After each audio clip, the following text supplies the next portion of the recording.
yang in which boleh lead kepada Alzheimer lah. So kalau katakanlah dalam kategori ini, itu adalah kita selalunya kita tak boleh kata itu adalah critical illness, sebab kalau katakanlah anything yang related to drugs dan juga alkohol, memang kita tak boleh letak dia as a CI lah sebenarnya. Faham? Okey. Yang kedua, semua jelas ke? Clear. Okey. Yang kedua, saya nak sentuh mengenai bakteria meningitis. Okey, bakteria meningitis ni dia adalah sejenis penyakit jangkitan bakteria terhadap meninges. Meninges tu dia adalah selaput dekat kita punya kepala, bukan kepala, dia macam selaput dekat kita punya otak. Otak dan juga saraf tunjang. Okey. So, kalau katakanlah seseorang pesakit yang mempunyai bakteria meningitis ni, usually dia akan ada a wide range of symptoms. Okey, selalunya dia akan datang dengan infection, lepas tu dia akan ada naik sawan, lepas tu dia akan masuk ICU, ada tiup pernafasan dan sebagainya. Tapi bakteria meningitis ni dia severe one, maksudnya yang paling teruk sekali, dia boleh menyebabkan orang tu dia tak boleh juga untuk menjalankan aktiviti harian. Contohnya, dia terlantar kat atas katil, makan minum semua orang nak kena bantu dia. So dia akan affect sepatutnya dia punya dia punya functional impairment tu dia kena melibatkan 3 of the daily activity yang dia tak boleh buat. Contoh, dia tak boleh makan sendiri, dia tak boleh minum sendiri, dia tak boleh pergi toilet sendiri ataupun pergi toilet sendirilah. So basically kalau katakanlah 3 ni, maksudnya dia dah tak boleh buat daily activity sendirilah. Okay, so kalau pesakit tu ada bakteria meningitis, dia sepatutnya kena confirm diagnosis by the specialist, okay, and dia kena buat CT scan, lepas tu dia kena buat laman panca, then only kita boleh diagnose dia as a mempunyai bacterial meningitis dan boleh covered by the critical illness. Okay, tapi kalau katakanlah meningitis ni ada banyak, dia ada bacteria cause, dia ada TB cause, dia ada cause.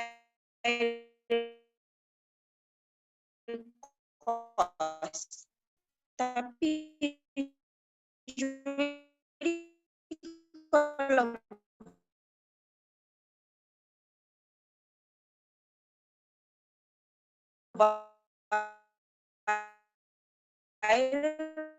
dia punya prognosis good. Sometimes okay. 3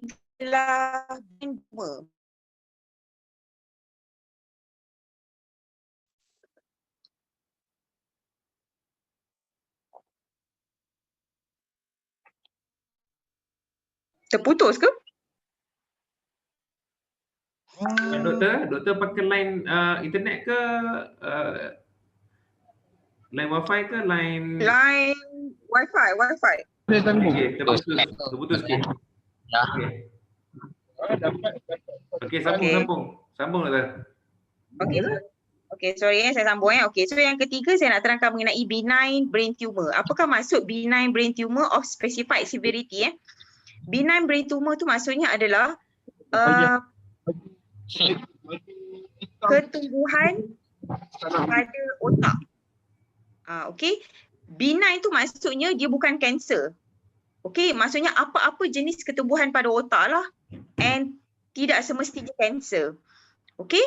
So selalunya kalau katakanlah kalau katakanlah in terms of context critical illness, kalau dia kata of specified severity, usually kalau katakanlah kita nak bercakap mengenai benign brain tumor ni, supposedly dia kena adalah satu life threatening. Life threatening itu maksudnya kewujudan benign tumor dekat kepala dia tu menyebabkan mengancam nyawa. Itu yang pertama. Yang kedua, dia merosakkan otak tu sendirilah. Merosakkan otak tu contohnya function of the brain tu disrupted. Contoh, dia low in GCS. Low in GCS tu maksudnya macam dia tak sedarkan diri. Okay, so maksudnya kewujudan tumor dekat dalam kepala dia tu menyebabkan dia tak sedar diri. Macam tu. Okey, tak sedar diri tu memang dia tak bangun lah disebabkan oleh dia punya pressure dekat dalam kepala tu sangat tinggi. Okey, itu adalah salah satu kriteria specified severity untuk benign brain tumor. Kalau katakanlah brain tumor tu kecil yang tak menyebabkan life threatening, maksudnya tak menyebabkan mengancam nyawa, so usually dia punya severity tu tak berapa teruk sangatlah. Okey. Satu lagi dia punya kriteria adalah dia kena tumor tu dia kena remove juga. Okay, so dia kena remove juga. Kalau katakanlah dia remove ke tak remove ke, dia akan menyebabkan permanent neurological deficit. Maksudnya kalau katakanlah tumor tu dia remove ataupun dia tak remove, dia akan menyebabkan neurological deficit tu maksudnya adalah dia akan kehilangan motor ataupun neuron function, sebab kita punya saya susah sikit nak translate dia dalam bahasa saraf. Motor tu maksudnya kita punya otot lah. Neuron tu macam kita punya saraf lah. Okay? So maksudnya dia mungkin akan lumpuh disebabkan oleh ada tumor tu. Okay?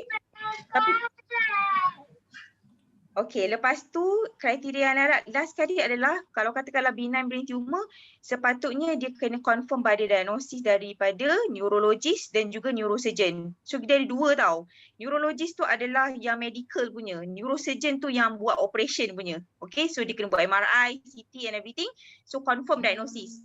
Cuma untuk yang benign brain tumor ni, dia tak termasuk cyst. Okay, sebab dalam kepala pun boleh ada cyst juga. So dia tak termasuk cyst.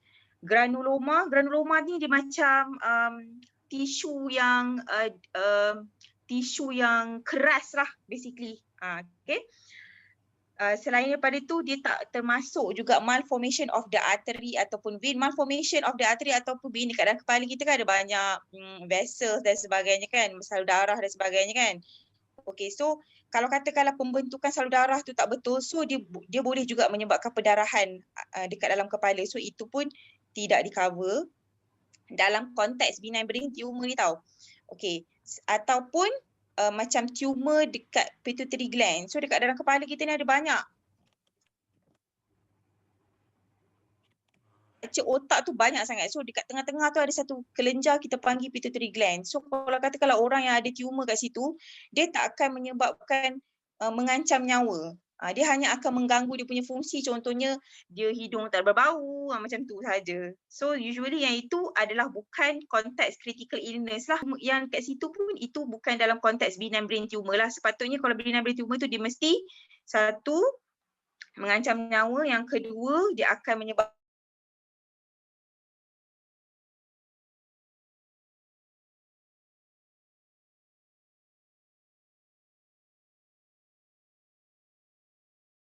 lumpuh. Dari segi dari maksud lainnya dia akan lumpuh lah. Okey. Yang keempat, blindness. Blindness permanent and irreversible. So kalau katakanlah critical illness, untuk cover konteks blindness ni, sepatutnya dia kena permanent, kekal dan juga dia takkan irreversible lah, maksudnya dia takkan dia tiba-tiba buta, lepas tu tiba-tiba dia nampak balik. Dia bukan macam tu. So dia memang akan permanent. Okey, maksudnya buta yang kekal. Okey. Dia boleh juga disebabkan oleh accident ataupun penyakit lah. Okey. Kalau katakanlah untuk dalam konteks ni memang doktor bahagian mata memang kena specifykan benda tu. Diorang akan buat test apa semua. Sometimes dia akan buat MRI untuk tengok dia punya optic nerve tu. Dekat dalam otak kita ada optic nerve yang akan yang akan tengok dia akan spesifik kepada bahagian mata sahaja. Okey. Yang kelima adalah brain surgery. Okey, brain surgery ni dia sebenarnya adalah any procedure pembedahan otak under pembiusan penuh. Okay. In which dia akan buka kita punya tempurung kelapa tu. Okay. So untuk brain surgery dia ada banyak jenis sebenarnya tau. So dia ada buka tempurung sahaja, dia ada masuk tiub sahaja, dia ada buat hole sahaja. So, untuk konteks brain surgery critical illness tu, kalau dalam konteks critical illness dia hanya mention adalah craniotomy. Craniotomy tu maksudnya dia buka tempurung kelapa. So, kalau katakanlah prosedur tu dia hanya nak buat lubang, contohnya berhole procedure, ataupun dia nak buat transsphenoidal procedure, contohnya macam saya cakap tadi kan, pituitary gland tumor, kita tak bukan dalam konteks critical illness kan. So, kalau katakanlah yang itu, dia kalau transsphenoidal procedure tu dia akan ikut hidung. Okay, so bila ikut hidung, dia bukanlah brain surgery, sebab brain surgery dia kena buka tempurung kepala tu, okay? Okay. Selain daripada tu, endoscopic assisted procedure yang minimally invasive pun bukan dalam konteks brain surgery. So kalau katakanlah kita cakap critical illness because of brain surgery, dia mesti satu craniotomy, maksudnya dia buka tempurung kepala tu, and dia mesti pembiusan yang penuh. Okay. Okay, nombor 6 adalah cancer. Cancer of specified severity and does not cover very early cancer lah. Okay, kalau katakanlah kita cakap dari segi konteks cancer, usually critical illness untuk cancer adalah stage 3 and above. Okay. Doktor. Ya. Maaf celah.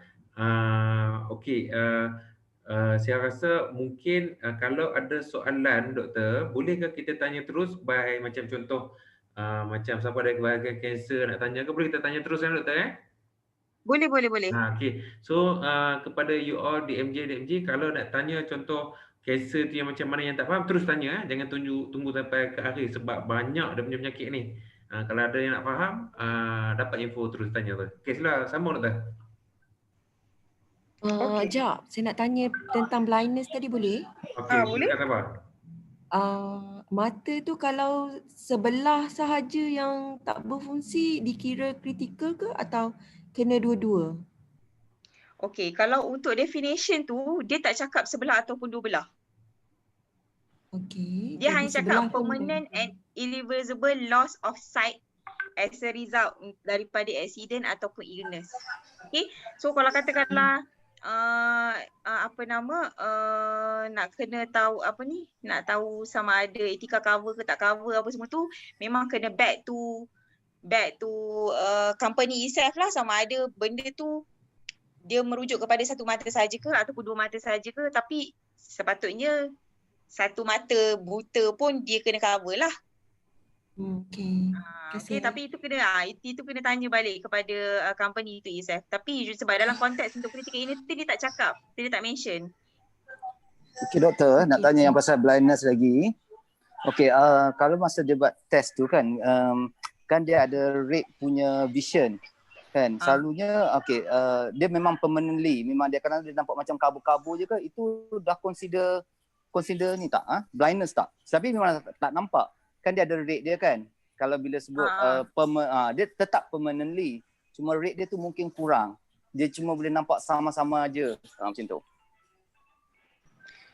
Okey, kalau katakanlah rate tu, kalau kat CD dia tulis adalah 3/60. Vision measure tu adalah 3/60, tapi mesti certified by the ophthalmologist juga. Okey. Kalau ikutkan vision dia punya 3/60 ni memang sangat dekat tau sebenarnya. Dekat pun dia tak nampak, macam depan mata pun dia tak nampak. Sebab 60 tu adalah 60 meter jauh dia. So, maksudnya senang cerita dia macam tak berapa, sebab dia sebut irreversible ni macam memang dah tak nampak dah, dia macam dah memang tak nampak sangat dah kan. Dia memang tak nampak lah. Maksudnya kalau katakanlah with use visual aid pun dia tak nampak. Contohnya macam sekarang Mr. J macam tak nampak jauh kan, tapi pakai spek nampak. So dia tak consider as critical illness lagi sebab belum blind lagi. So even though kalau contoh dia pakai cermin mata pun tak nampak juga. Blindness tu. Yes. Okey. Yes. Okey, terima kasih doktor. Okay, so tadi kita sambung pasal kanser Cancer. So kalau yang untuk konteks cancer tu, dia specified severity and does not cover very early cancer. So any malignant tumor tu adalah cancer lah. Nama lain cancer tu adalah malignant tumor. Okay. Dia sepatutnya kena diagnose by dia ambil sel tu, hantar tisu and confirm, okay, ini adalah cancer.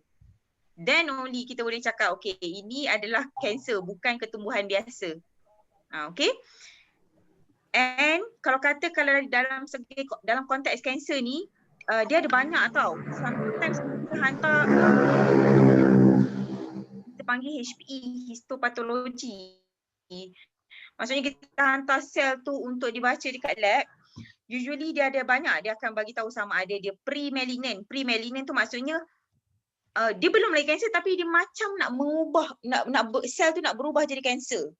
Itu tidak termasuk dalam konteks kanser. Okay. Ataupun dia non-invasive. Non-invasive tu maksudnya dia tidak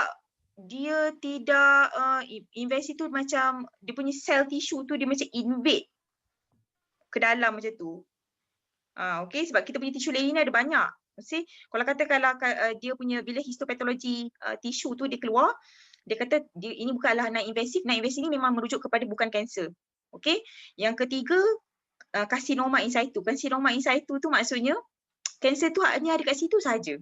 Maksudnya dia tak boleh pergi tempat lain. Okay. So itu pun bukan dalam konteks cancer with specified severity. Okay.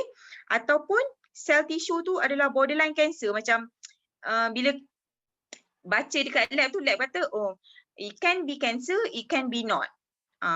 Sebab bila dia tengok sel tu macam ada partially je, macam nampak macam nak transform ke kanser, tapi yang ada yang lain nampak macam sel yang betul. Itu pun bukan konteks, bukan dalam kanser punya konteks lah.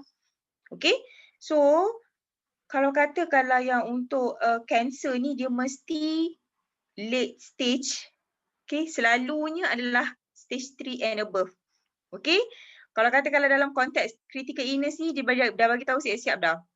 For this below definition, selalunya dia bukan dalam konteks cancer yang severe, iaitu yang pertama, cancer prostate yang classification dia adalah T1N0M0.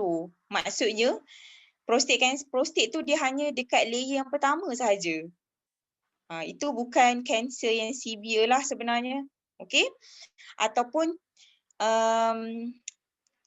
tumor ataupun pertumbuhan dekat thyroid kita punya thyroid gland ni yang dia T1N0M0, maksudnya dia hanya dekat sel yang pertama sahaja tapi dia tak pergi dekat kelenjar lain, dia tak pergi dekat organ-organ lain. So maksudnya early stage. Usually kalau konteks kanser yang early stage 1, 2, selalunya 1 dengan 2 ni adalah confine dekat organ itu sahaja. So usually memang dia bukan adalah critical illness lah. So critical illness dalam konteks kanser dia sepatutnya stage 3 dan above.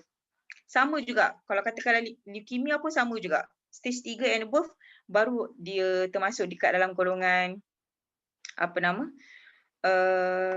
severe cancer lah. Okay. Kalau skin cancer, skin cancer ni dia susah sikit. Okay. Sebab skin cancer, semua skin cancer adalah cancer yang critical illness. Dalam konteks critical illness. Kecuali malignant melanoma. Kalau dia ada melanoma, dia bukan adalah cancer yang critical illness. Sebab kalau dia ada kriteria untuk melanoma tu lah bila kita buat dekat dalam lab punya tisu tu. Okey, kanser jelas ke? Siapa nak tanya pasal kanser? Kanser ni banyak ni klien selalu tanya. Sebab kanser ni banyak sebenarnya. Doktor. Ya, Zamir teruskan. Doktor, kan tadi doktor dia cakap pasal pre-malignant. Yes. Pre-malignant tu kalau stage 1, stage 2 kan, itu pre-malignant ke ataupun bukan? Bukan. Oh, maknanya saya faham pre-malignant sebelum lagi lah. Bukan, pre-melanin tu adalah dia refer kepada sel tisu yang dia hantar tu. Oh. Kalau dia maksudnya bila hantar tisu orang yang lab punya doktor tu dia akan baca siap-siap. So bila dia baca dia kata okay, this is cancer cell. Okay, bila dia confirm this is cancer cell, then only baru kita akan stage dia. Okay, so kalau dia kata pre-melanin, maksudnya sel tu belum lagi jadi kanser, baru macam nak berubah. Okay. Okay. Satu Tapi lagi, dia mesti stage 3 ke atas kan? usually kalau katakanlah dalam konteks critical illness memang stage 3 ke atas lah. And satu lagi, all cancer yang ada in the presence of HIV, selalunya memang kita tak masuk ke dalam konteks critical illness. Untuk kanser lah, untuk kanser. Sebab selalunya kalau orang yang ada HIV, dia memang akan prone to have any kind of disease. Infection, cancer, kulat, semua. So doktor, kalau dia macam kata early cancer tu, so maksudnya kalau kita cakap, kalau kita sebagai ejen takaful ni, kita kena cakap kalau ikut dari segi tahap tu, kita kena adakah tahap yang mana yang maksudnya severe cancer tu? 3 dan ke atas. 3 ke atas lah. Maksudnya dia bukan dekat organ tu dah. Dia dah pergi dekat Merebak. tempat lain. Dia dah merebak. At least dia pergi dekat kelenjar. Okey. Noted. Terima kasih, doktor. Yang ketujuh adalah cardiomyopathy of specified severity. Okay, cardiomyopathy ni dia maksudnya adalah lemah jantung lah. Okay, basically kalau katakanlah bahasa Melayu biasanya adalah lemah jantung. Maksudnya dia punya tisu jantung tu dah kurang otot dan dia dah jadi lemah. Okay. So usually kalau katakanlah konteks ni memang kena diagnose by the cardiologist, doktor bahagian jantung. And sepatutnya kalau katakanlah orang tu ada critical illness yang disebabkan oleh cardiomyopathy, sepatutnya dia punya selalunya doktor akan tengok macam mana jantung dia tu bekerja dari segi macam mana dia buat daily activity. Benda ni kita panggil NYHA classification lah. New York punya classification, tapi dari bentuk yang pendeknya kita panggil NYHA classification lah. So NYHA classification ni dia nak tengok sama ada seseorang pesakit ni dia boleh tak buat aktiviti harian dia sendiri. Okay. So kalau katakanlah dia ada penyakit cardiomyopathy, sepatutnya dia kena NYHA kelas 3 dan ke atas. 3 dan 4. 3 dan 4 itu maksudnya kalau katakanlah orang tu ada cardiomyopathy, dia nak berak pun dia ada susah nak nafas. Okay. Ataupun dia berjalan dalam 10 meter ke depan pun dia dah susah nak nafas. Itu kelas 3 Kalau kelas 4, dia duduk tengok TV pun dia susah nak nafas. So dalam konteks ni doktor, kalau nak claim afiah ni tahap 3 lah. Maksudnya yang severe tu kan. Yeah. Dia nak bangun berjalan kena bantuan orang lah. Ya, betul. Okay, yang ke-8 tu adalah chronic aplastic anemia. Okay, chronic aplastic anemia ni dia sebenarnya adalah permanent bone marrow failure. Okay, bone marrow tu kita punya sumsum tulang lah. Okay, sumsum tulang kita tu dah tak boleh berfungsi dengan baik. So dia menyebabkan semua sel darah merah, darah putih, darah kuning yang dihasilkan semua tak betul dah. Okay, basically dia malfunction lah. Dia memang dah tak betul dah semua. Okay, so untuk diagnose chronic aplastic anemia ni memang yang pertama, kalau katakanlah dia adalah critical chronic aplastic anemia, yang pertama dia kena, pesakit tu dia selalu kena masuk darah. Okay, sebab dia anemia tu kurang darah merah. Okay, so dia kena selalu sangat nak kena masuk darah. Yang kedua, dia kena guna marrow stimulating agent. Marrow stimulating agent tu adalah satu drugs ataupun satu treatment untuk sentiasa bagi dia punya tulang sumsum ni untuk menghasilkan darah. Darah merah, darah putih, darah kuning supaya ada dekat dalam dia punya salur darah lah. Okey, ataupun dia kena ambil immunosuppressive agent. Immunosuppressive agent ni adalah satu drugs jugalah, adalah untuk mengurangkan dia punya tahap imun supaya dia punya badan tu boleh menghasilkan, dia punya bone marrow tu boleh menghasilkan sel-sel darah yang diperlukan. Ataupun last sekali dia perlu buat bone transplant, bone marrow transplant. Bone marrow transplant itu yang menunjukkan how severe orang yang ada chronic aplastic anemia ni untuk dalam konteks critical illness. Okay, so kalau katakanlah nak diagnose orang yang ada aplastic anemia ni pun, dia sepatutnya kena buat bone marrow biopsy lah by doktor medical, so then only kita boleh bagi tahu, kita boleh confirm diagnosis dia. Okay, yang ke-9 adalah koma. Koma ni sebenarnya dia adalah permanent neurological deficit. Maksudnya adalah dari kalau saya translate dia, koma ni bermaksud orang tu dia ada lumpuh yang kekal. Okey. Dia akan vegetative state lah. Vegetative state tu maksudnya dia akan terlantar je. Okey, and dia takkan ada dia takkan ada conscious level yang dia punya conscious state tu pun memang tak ada. Maksudnya kalau kita bagi apa-apa stimuli daripada luar, stimuli itu contohnya macam kita panggil dia, kita bercakap dengan dia, dia macam tu je lah, kejung macam tu. Tak ada tidak balas. Yes, tak ada tidak balas. Tak kisahlah dari segi pain ke sound ke anything. So maksudnya itu adalah dia punya vegetative state lah. Okay, itu adalah masuk koma. Tapi in konteks koma tu, to diagnose, dia ada period dia, berapa lama. Okay. Sepatutnya orang patient tu, kalau katakanlah kita nak diagnose as a coma, sepatutnya dia kena continuously persistent in that state sampai maximum of 4 days. Okay, so dah bila katakanlah dah 4 hari orang tu dalam keadaan yang macam tu, so maksudnya confirm diagnosis of coma lah. Okay, so and coma ni kalau katakanlah dari segi critical illness, nak tanya sikit doktor. Kan bila kita sebut koma ni kan, tadi doktor cakap 4 hari. So maksudnya minimum 4 hari. Macam tu ke atau macam mana? Atau kadang-kadang tu kan bila katakan contoh patient accident ke apa kan, dia masuk ke hospital and then dia punya GCS dia drop. Kan selalunya drop tu pun dah macam determine dia sebagai koma ke, nak kan, betul? Okay. Kalau katakanlah GCS drop tu, dia ada banyak cause. Usually kalau katakanlah kita nak diagnose patient tu as a coma, kita kena exclude all the cause. Kalau katakanlah dia dah betul-betul ada contoh bila patient tu accident, GCS drop kan, so dia akan masukkan tiup pernafasan apa semua. So selalunya doktor dia akan tidurkan dia. Maksudnya kita akan start drugs. In order to bagi dia calm and bagi dia tidur. So itu bukan koma sebenarnya. Okay, faham. So kalau koma tu dia tak akan ada influences by any drugs ke apa-apa benda yang lain.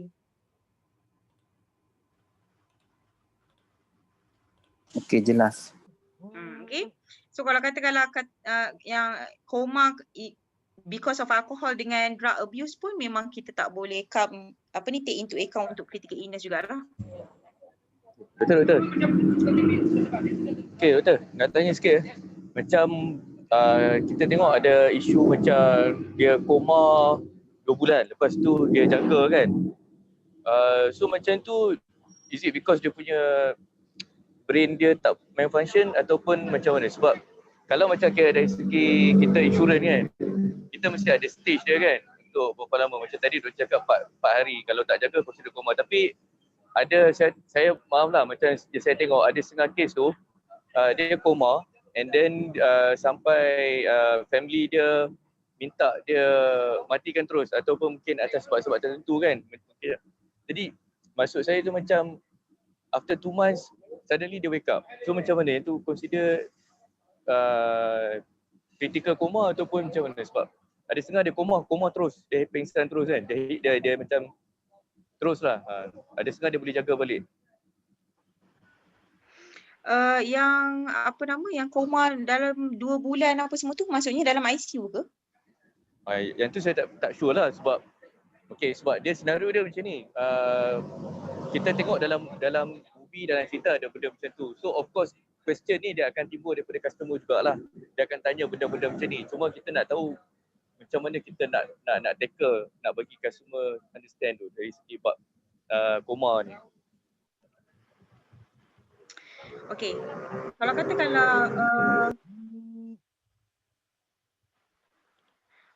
katakanlah koma ni, usually kalau katakanlah dalam ICU, memang ada certain patient yang macam dia ada tiup pernafasan, lepas tu lama sangat kena ada alat bantuan pernafasan dan sebagainya tu. Okey, tapi kalau katakanlah kita nak tahu yang mana yang takaful cover apa semua tu, kita kena back to company tu itself lah. Kalau konteks untuk koma ni memang dia dah bagi tahu siap-siap. It's a permanent neurological deficit. Maksudnya contoh kan, kalau katakanlah orang tu dia ada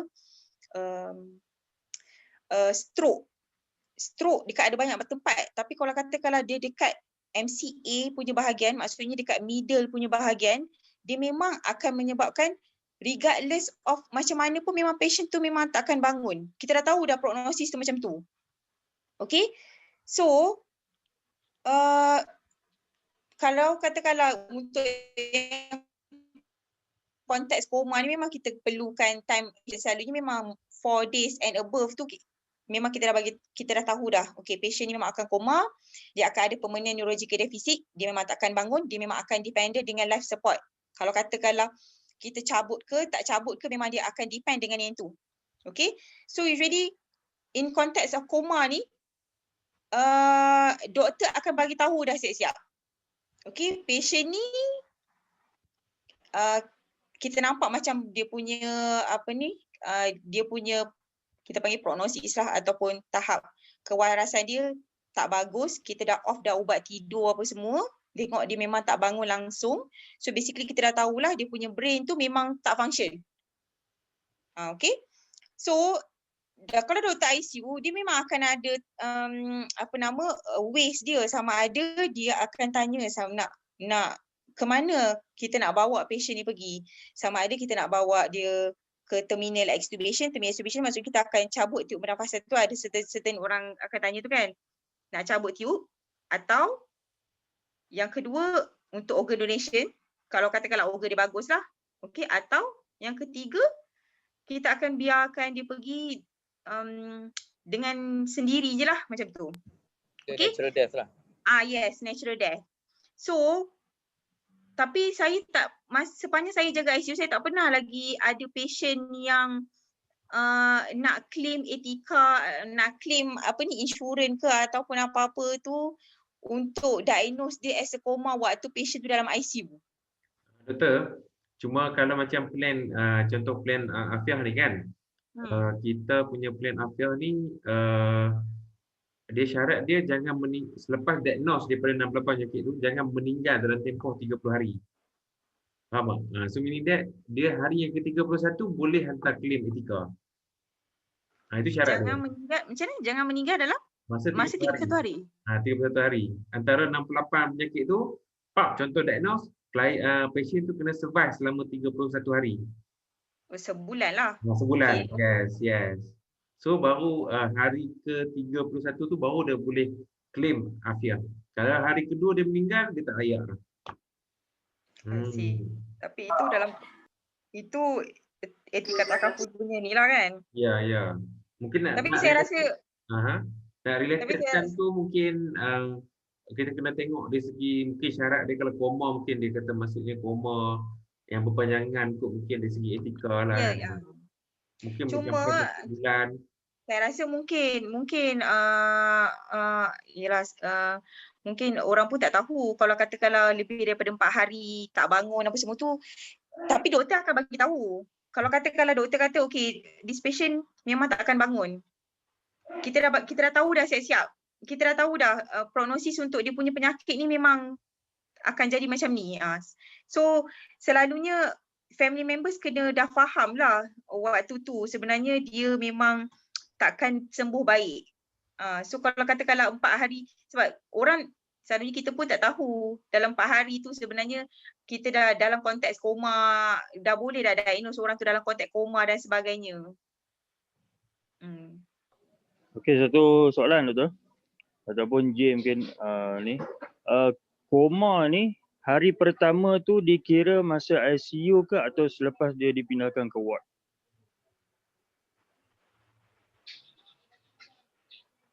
Kalau dia masuk ICU, usually hari pertama tu dia belum lagi confirm diagnosis.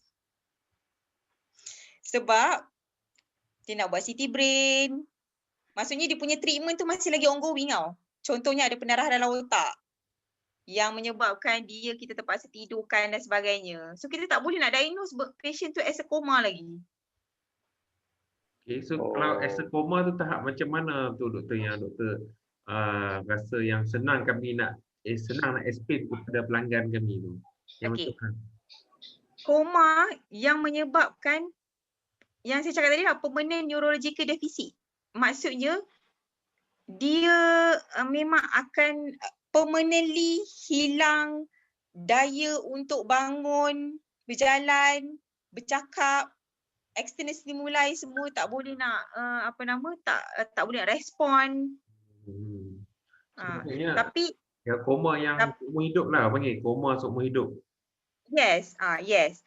Tapi dekat dalam ni pun dia ada tulis juga. Kalau katakanlah assessment tu pun dia boleh dari 4 hari ke 30 hari macam tu.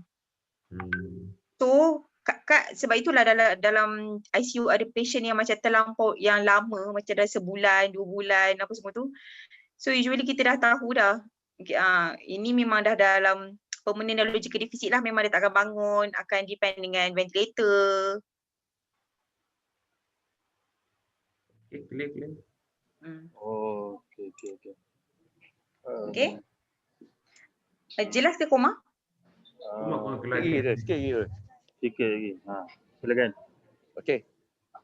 Doktor, let's say kalau kata ada ke kes dia koma tapi dia still boleh breathing macam biasa, dia tak perlukan bantuan pernafasan. Cuma dia macam maksudnya macam mungkin otak dia bukan tak fungsi, macam dia koma lah, dia macam ni cara orang kampung cakap lah, maksudnya dia macam tidur tapi macam dia still breathing macam biasa, cuma dia tak makan, dia tak ada pergerakan, dia tak boleh rasa, dia tak boleh bangun, tapi situasi dia lebih kurang macam tu lah. Okey, ada satu lagi dekat bawah tu. Nanti dia macam sebab dia ada banyak yang macam takut redundant. Koma, lepas tu ada bawah tu macam yang mana tu banyak? Kejap bukan terminal illness, mana bawah lagi secondary. Yang atas.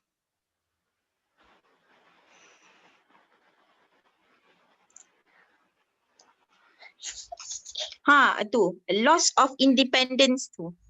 Nombor berapa tu? Cuba buka 22, atas sikit 22 tu. Loss of independence existence.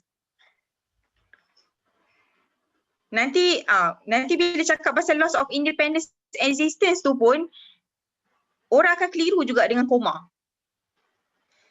Okay. Yang tu kan yang saya maksudkan tu, macam dia tak sedar diri tapi actually dia still bernafas ataupun dia macam tengah tidur orang kata. Yang tu kan tu. Kalau katakanlah loss of independence existence ni maksudnya dia konteks lain pula, sebab yang loss of independence existence tu dia macam dia tak boleh nak buat semua aktiviti harian dia sendiri. At least 3. Contoh, tak boleh makan sendiri, tak boleh mandi sendiri, tak boleh minum sendiri. Kalau katakanlah macam dia terlantar, ada tube untuk feeding dan sebagainya tu, tapi dia bernafas kan, contoh macam orang stroke. Okey, kalau orang stroke kan, dia bernafas, dia tengok kiri kanan, tapi dia tak boleh bercakap, tapi dia terlantar je, feeding semua orang bagi ikut tube. Itu adalah dalam konteks loss of independence existence. Tapi dia tak koma.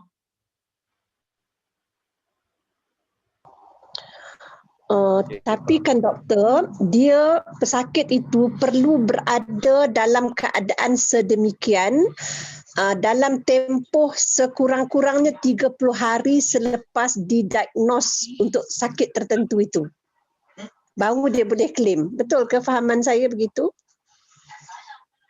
Iaitu cakap pasal afiah Itu kalau Ya. etika, contohlah macam doktor kata tiba-tiba dia diagnoskan antara 68 penyakit tu, contohnya lah dah investigate, tiba-tiba memang doktor dah keluar diagnosis confirm dia koma yang permanent neurological tu. So bila dia keluar first day contohnya 5 bulan November tu dah diagnose koma, so klien tu kena survive 31 hari. And then 3 hari yang ke-31 kedua tu baru dia boleh hantar claim. Clear Cikgu Raja? Clear Cikgu Raja?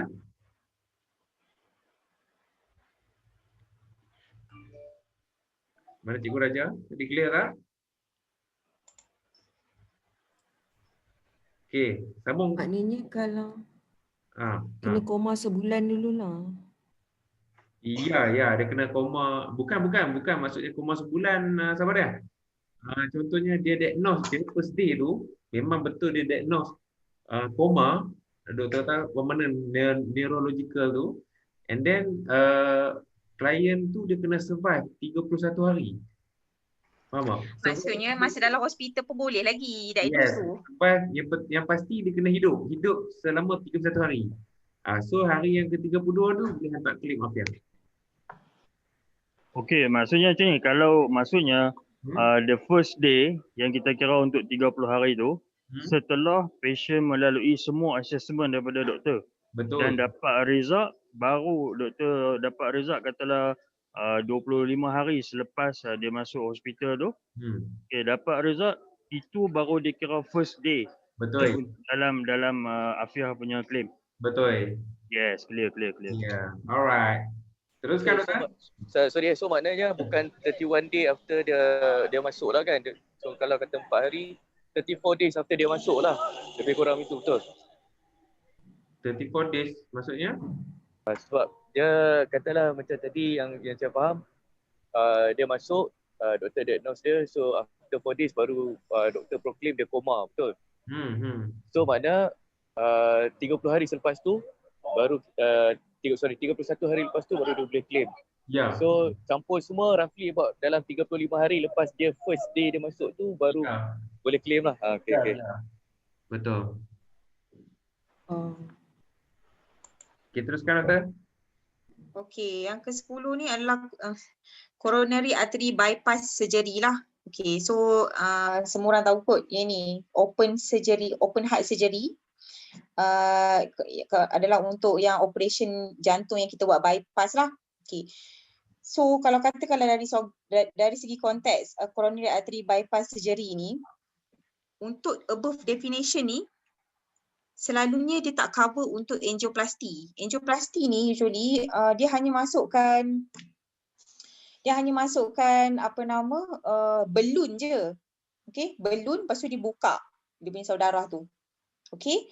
Ataupun intra-arterial catheter ataupun dia buat keyhole procedure ke ataupun laser ke. So ini semua adalah prosedur-prosedur yang minimally invasive lah. So kalau dari segi critical illness untuk coronary artery bypass surgery, dia pasti open heart surgery. Faham tak? Untuk coronary artery bypass surgery ni ada banyak cara boleh buat. Tapi untuk yang critical illness, open heart surgery sahaja dalam konteks critical illness. Open heart surgery tu yang dia potong dada tu lah. Okay?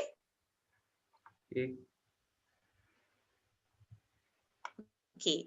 Yang nombor 11 ni adalah deafness. Okay, deafness maksudnya dia pekak permanently and also irreversible hearing loss. Tak kisahlah dari segi accident ke ataupun illness, in which memang kena doktor ENT yang check dia punya berapa desibel yang memang betul-betul dia tak dengar tu.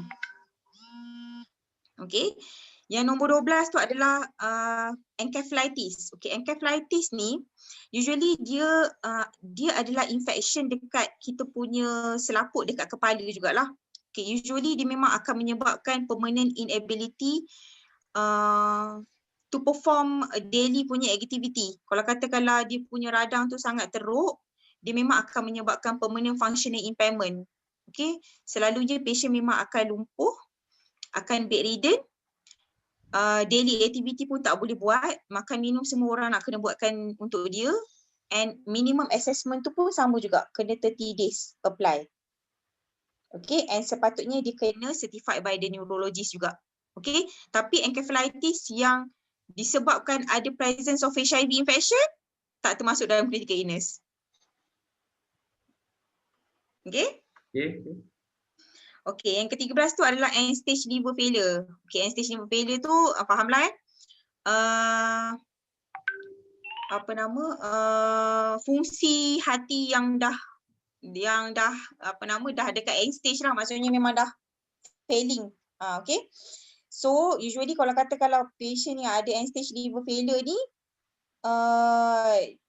dia memang akan datang dengan full blown kuning, lepas tu dengan dia punya perut kembung sangat, dengan ada fluid dan sebagainya. Selalunya kalau orang tu dia liver failure disebabkan, liver failure ni ada banyak jenis, ada banyak sebab. Dia boleh disebabkan oleh viral, dia boleh disebabkan oleh kanser, dia boleh disebabkan oleh radang, serosis, semua boleh. Tapi kalau disebabkan oleh alkohol dan juga drug abuse, bukan dalam konteks critical illness yang di cover. Okay.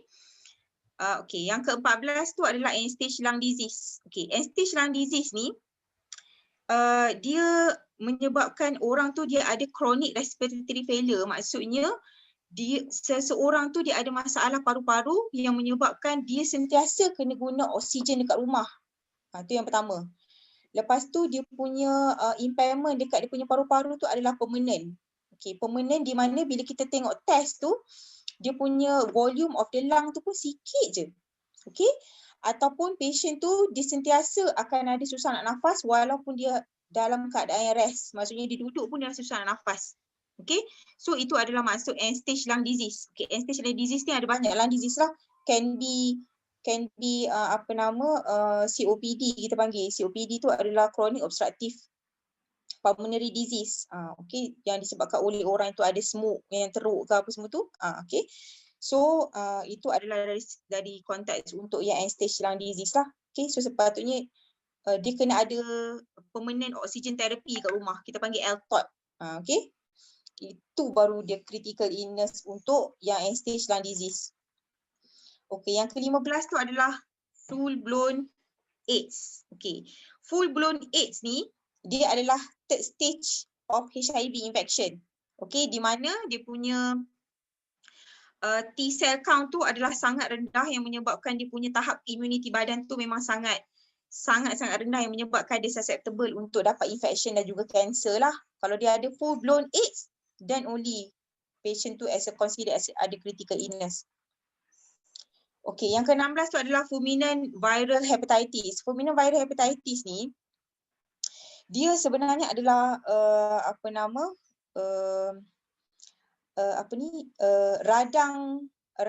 viral cause yang menyebabkan radang pada kita punya hati lah. Okay. Usually kriteria sepatutnya memang kalau diagnosis by the doctor, selalunya dia akan buat ultrasound, CT dan sebagainya untuk confirm diagnosis. Okay. Sometimes orang yang ada fulminant viral hepatitis ni kenapa dia critical, dia adalah critical illness because dia punya sel tisu hati tu dia boleh mati. So bila sel tisu hati tu boleh mati, so dia boleh lead kepada end stage liver failure juga. Okay. Okay, yang 17 tu adalah heart attack. Okay, heart attack of specified severity. Heart attack tu adalah maksudnya adalah death of heart muscles lah. Okay, tak kisahlah disebabkan oleh blood supply tak cukup ke ataupun sel tisu mati ke, tapi diagnosis tu mesti adalah by the cardiologist and dia akan hantar semua blood investigation untuk confirm diagnosis. Okey, yang ke-18 adalah heart valve surgery. Okey, heart valve surgery ni adalah surgery untuk dia repair injak dekat kita punya jantung tu. Okey. So untuk yang heart valve surgery ni kalau katakanlah heart dia punya surgery tu minimally invasive, maksudnya dia tak open heart lah, maksudnya dia just guna keyhole sahaja ke ataupun macam dia buat incision sikit sahaja ke, so dia tak termasuk dalam critical illness. Tapi usually kalau katakanlah heart valve surgery dia akan buka besar. Okay, so sebab itulah dia masuk dalam konteks critical illness. Okay, yang ke-19 tu adalah HIV infection due to blood transfusion. Okay, sebab kalau katakanlah you transfuse darah banyak-banyak, so memang you akan ada risk of dapat HIV infection. Okay, na'udzubillah, sebab memang semua blood tu dia akan check dulu, tapi sometimes ada juga yang terlepas kena jangkitan HIV daripada blood transfusion. So ini dalam konteks critical illness lah. Okay, yang ke-20 tu adalah kidney failure. Kidney failure macam biasalah. Okay,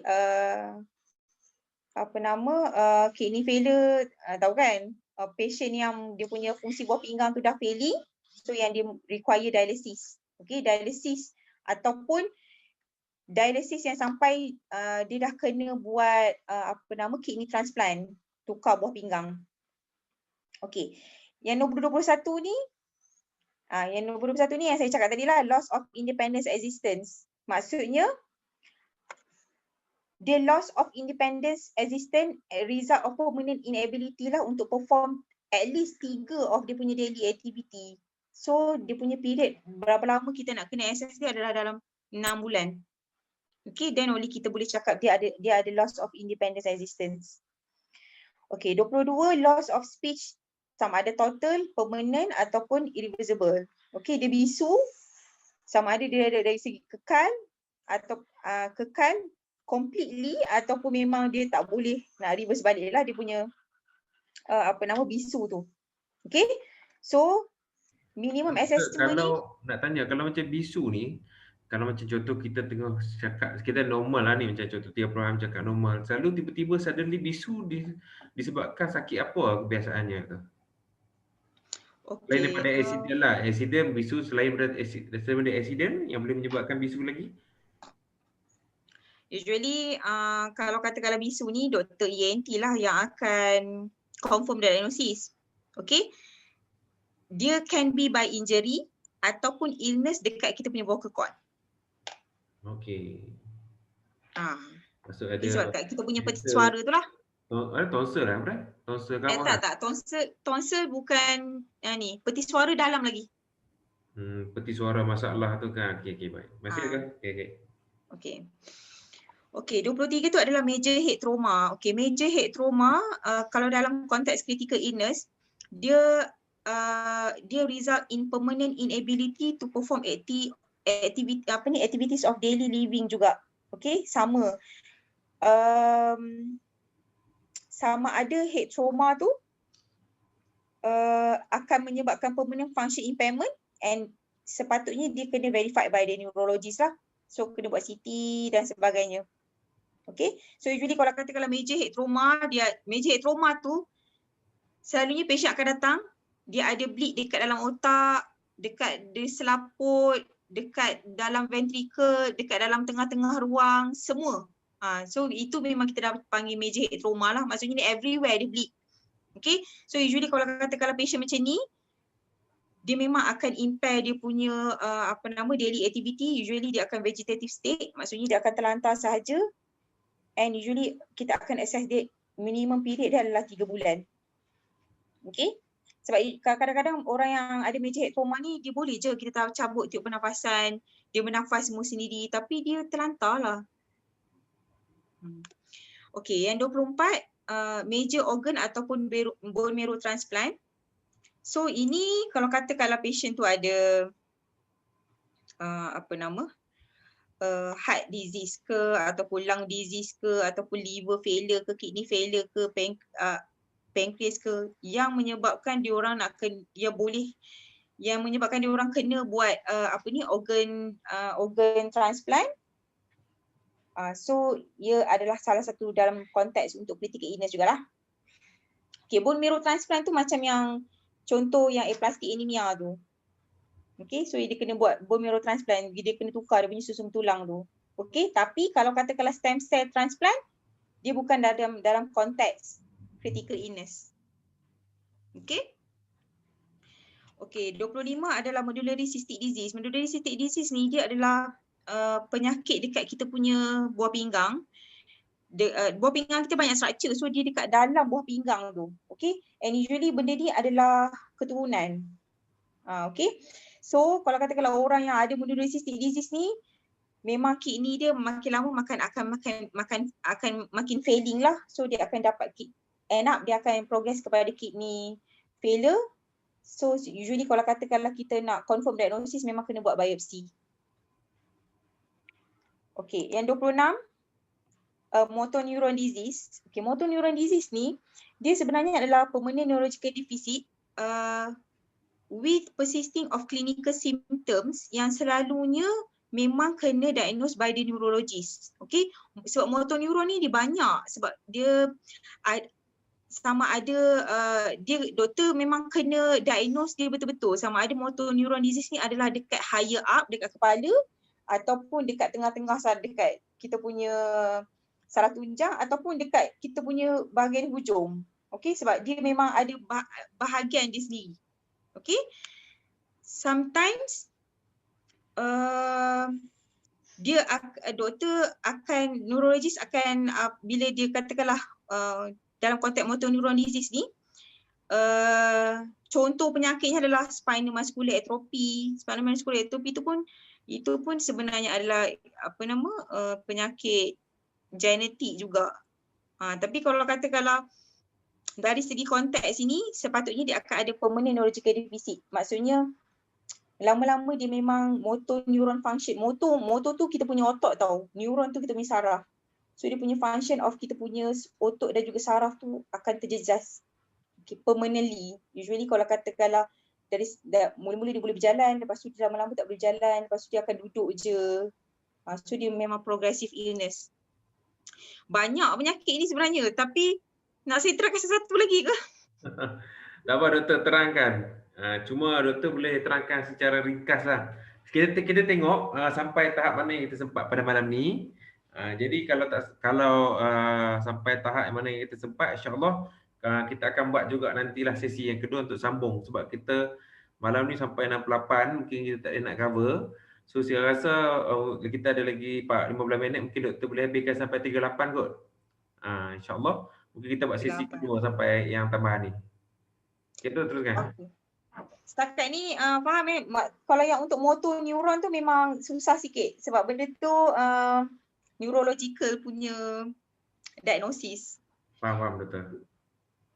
Yang 27 tu adalah multiple sclerosis. Multiple sclerosis ni dia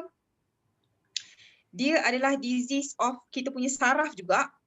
Tapi sebab saraf kita ni ada banyak selaput. So dia adalah disease of selaput yang ada dekat saraf, kepala dan juga spine. So sclerosis tu maksudnya dia akan jadi keras. Okay, ini pun kena diagnose by the neurologist jugalah. Okay, selalunya dia akan buat investigation dan sebagainya. And usually kalau katakanlah patient yang ada multiple sclerosis, dia akan end up akan ada neurological deficit juga. Maksudnya dia akan lumpuh, terlantar dan sebagainya. Okay, yang 28 tu adalah muscular dystrophy. Muscular dystrophy ni dia adalah penyakit inherited yang menyebabkan damage and also kita punya muscle, dia punya muscle tu jadi rosak dan juga sangat lemah. Okay. So bila rosak dan sangat lemah, dia memang tak boleh berjalan. So selalunya dia akan ada progressive muscle weakness. Otot dia makin lama makin lemah, makin lama makin lemah macam tu. Okay. And usually memang kena diagnose by the neurologist lah. Diorang akan buat all the investigation dan juga clinical evaluation semua. And selalunya diorang akan karakteristik dia by electromyogram and also muscle biopsy.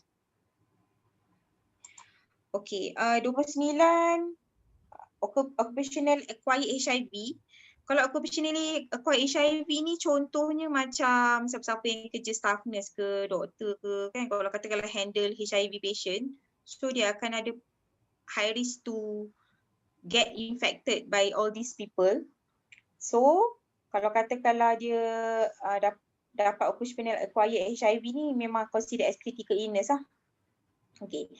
Nombor 30 tu adalah paralysis of limbs. Okay, paralysis of limb ni dia total, permanent and irreversible loss of use both arm or both legs.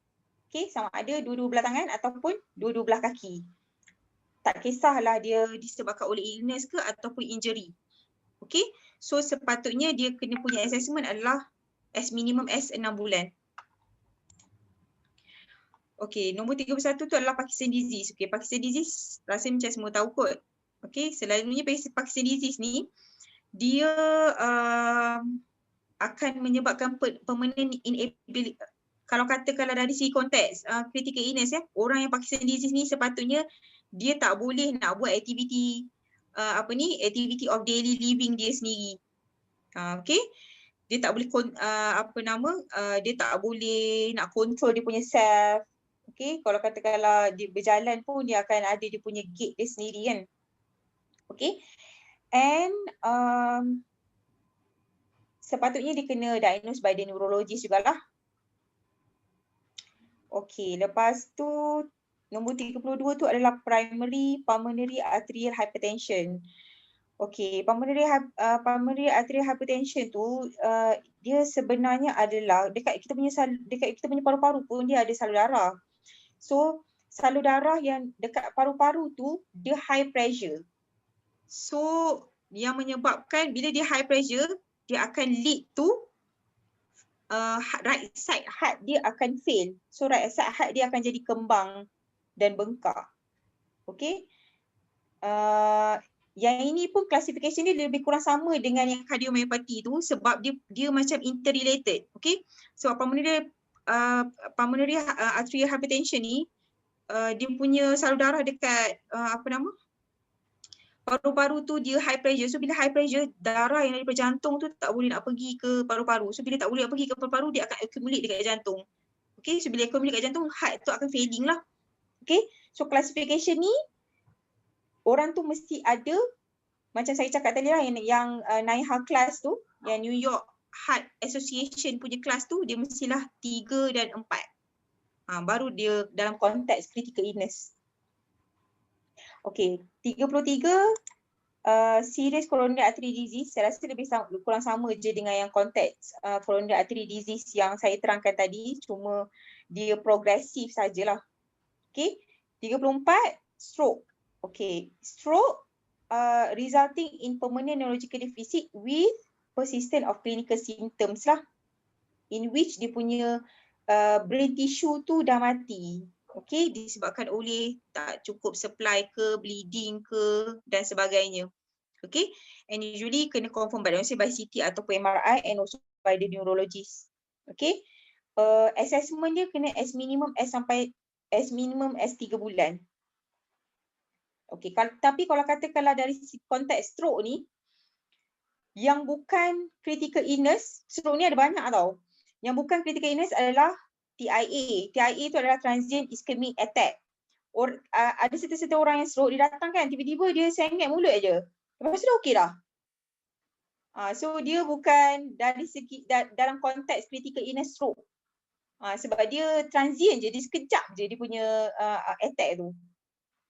Okay. Cerebral symptoms due to migraine pun bukan dari segi konteks stroke. Okay. Traumatic injury to the brain tissue ataupun dia punya salur darah pun bukan dari segi dalam konteks critical illness untuk stroke. And last sekali tu kalau katakanlah dia ada disease dekat kita punya dekat dalam kepala pun ada optik dan juga vestibular punya disease, maksudnya itu yang telinga dan juga mata, tapi dekat bahagian otak juga. Itu pun dia bukan dalam konteks critical illness stroke. Stroke tu dia hanya merujukkan kepada otak sahaja. Okay. J kata sampai 38 ke 30? 38 Ya, 38 ya. Sampai Okey, 38. okey, yang ke-35 tu surgery to aorta. Okey, aorta ni dia adalah salur darah daripada jantung ke seluruh badan yang lain. Okey, any surgery yang related to aorta adalah dalam konteks critical illness lah, cuma dia mesti dilakukan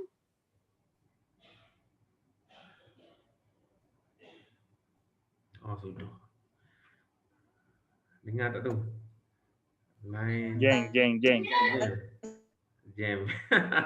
Line jam dia. Ustaz Lampau banyak sangat penyakit sampai jam. dah boleh dapat ijazah doktor kan?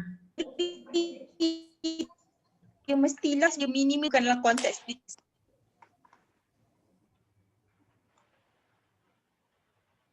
Oh. Okey, teruskan doktor. Okey, 36 systemic lupus erythematosus with severe kidney complication. Ini nama lainnya adalah SLE lah. Okey. So SLE dia ada banyak tahap. Okey, so SLE yang tahap 3 ke atas, 3, 4, 5. Selalunya dia memang akan ada kidney involvement. Maksudnya masalah kat buah pinggang. Doktor. Okey, then only Nak tanya sikit pasal SLE ni sebab SLE ni banyak jugalah klien-klien kita yang selalu kena banyaklah jumpa 2-3 orang kan duk cakap benda yang sama SLE ni. Dia datang daripada genetik ke ataupun macam mana tu doktor? okey, SLE ni dia adalah autoimmune disease. Autoimmune tu macam mana tu doktor? Kita pun tak tahu autoimmune tu macam mana. Bahasa mudah tu macam mana tu? Autoimmune disease tu maksudnya dia punya badan tu menghasilkan satu antibody untuk melawan badan dia sendiri. Oh. Ah. Dia automatik lah. Dia bukan manual lah. Yes. Kalau antibody tak kuat kan macam mana? Apa dia? Dia kira antibody tak kuat kan macam mana? Bukan antibody tak kuat. Bila badan dia menghasilkan, badan kita memang ada antibody towards benda asing. Faham tak? Okay. Badan kita memang sentiasa. Badan kita. Yalah, tu penyakit kan. Means dia punya immune system attack body dia sendiri lah. Yes. Okay. So dia bila immune system dia attack dia punya body sendiri, tapi dia bukanlah attack semua, dia macam ada spesifik antigen yang dia detect macam tu. Okay. Tapi kalau katakanlah kita baca SLE ni memang dia ada banyak faktor. Tapi most dia bukan genetik. Bukanlah, kita tak boleh cakap persi adalah genetik lah sebab dia ada banyak faktor contributing. Tapi dia adalah autoimmune disease. Baik. Doktor, sorry, macam gout tu boleh consider dia part of it ke? Tak. Gout tu dia uric acid deposition. Okay. Tapi jangan confuse gout dengan rheumatoid arthritis. Sebab rheumatoid arthritis pun dia lebih kurang sama presentation dengan gout. Tapi dia lain. Kalau rheumatoid arthritis, dia auto antibody. Okay. Bila tu SLE lah. Yes. Okay, 37 tu adalah terminal illness. So terminal illness ni, dia adalah conclusive diagnosis of a condition of patient di mana patient tu kita dah expect dah dia punya death within at least 12 bulan. Okay, contohnya macam patient yang cancer yang dah metastasis, so maksudnya dah pergi merebak lah. Kanser yang dah merebak dekat semua bahagian yang kita tahu. Bila dah letak kemo apa semua tu, dah bagi kemo, radio apa semua tu, still nampak macam ada recurrence. So at the end tunggu masa nak mati lah macam tu. Yes, at the end of the time tu memang kita dah tahulah, okay, ni adalah terminal terminal illness lah. Okay. Terminal illness tu macam the last stage ya. Maksudnya merawat datang balik tu. Tak pernah habis lah. Itu satu. Lepas tu yang kedua, it can be context untuk yang patient yang datang. Contohnya macam lung cancer stage 4. Selalunya kalau katakanlah yang cancer stage 4, yang kita dah tahu dia dah merebak everywhere. So itu pun consider as terminal illness juga. Okey, faham. Okay, last kali 38 tu lah. Okay, third degree burns. Okay, third degree burn ni sebenarnya dia merujuk kepada melecur untuk full thickness of kita punya kulit tu. Dia ada banyak degree. Dia ada first degree, second, third. So third degree ni adalah full thickness of kita punya kulit. Okay, and kalau katakanlah third degree ni dia sepatutnya at least 20% of the total body surface area lah. Itu doktor yang akan diagnose lah berapa percentage dekat badan dia yang kena melecur tu. Okay, kenapa dia critical illness? Sebab usually kalau katakanlah third degree burn ni dia masuk ICU, dah kena ada tiup pernafasan, lepas tu dia punya skin memang semua hancur. Lepas tu dia akan turun kepada infection. Sometimes kalau katakanlah third degree burn tu dia punya mortality tu maksudnya kadar kematian dia sangat tinggi. Means that third degree burns ni dia boleh affect organ-organ lain lah doktor? Yes. Dia boleh affect semua organ. Berapa persen tadi doktor cakap? 20%. Tapi itu 20% covering of the total body surface area tau. Dia ada kalau katakanlah dekat hospital dia ada chart dia sebenarnya. Dia ada chart dia berapa persen. Kalau kat muka berapa persen, kalau kat kaki berapa persen. So kita kena tambah semua tu. Total up kan semua. Yes, kita kena total up. Satu body macam tu. Yes, satu body. Faham. Okay.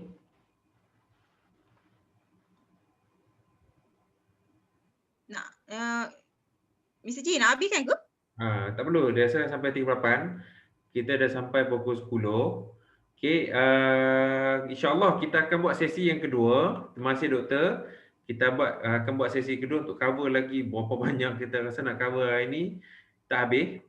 Tapi saya rasa anda semua dah boleh jadi doktor tadi kan. Sebab dalam masa 1 jam dah boleh tahu sedikit. Baik, kita buka soalan. Kalau ada soalan daripada you all yang nak tanya luar daripada kes-kes ni kalau ada.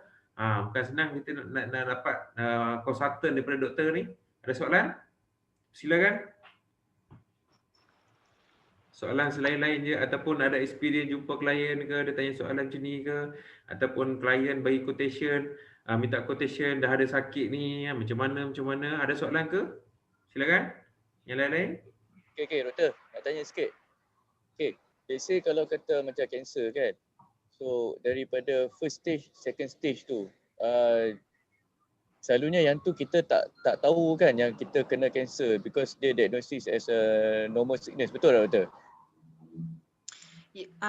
Dia sebenarnya macam ni sebab ada serta-serta kanser untuk early stage tu dia tak ada simptom pun. Okay.